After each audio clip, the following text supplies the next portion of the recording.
안녕하세요. 링컨의 마크터입니다. 오늘은 제가 몇 가지 좀 면접에 나올 수 있는 질문들을 조금 설명을 해드릴 건데, 먼저 이제 일본이 양적 완화를 하면 어떻게 되느냐, 우리나라 경제는 어떤 영향을 미칠 수 있느냐, 이런 질문이 나왔을 때 어떤 식으로 대답을 하는지 한번 생각을 해볼게요.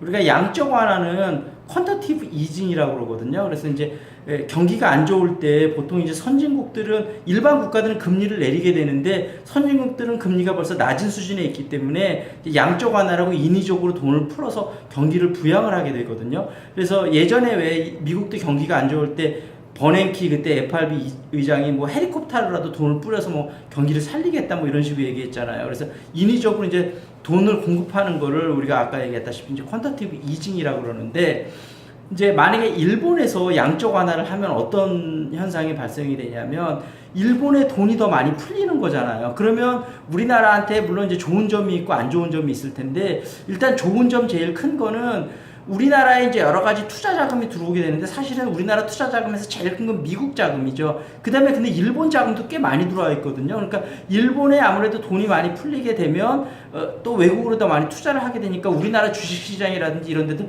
자금이 많이 들어오게 돼요. 그래서 그런 점들이 이제 좀 좋은 점 중에 하나고, 가장 안 좋은 점은 뭐냐면, 우리나라가 사실은 수출 품목 중에서 일본하고 중국하고 경쟁하는 품목이 되게 많거든요. 근데 아까 얘기했다시피 일본의 엔화가 더 풀린다는 얘기는, 아까 얘기했다시피 일본 돈의 가치가 더 떨어진다는 얘기잖아요. 그러면 우리나라 엔화 대비 우리나라 원화 가치가 더 상승된다는 거잖아요. 그러니까 수출 기업들한테 상당히 불리한 거예요.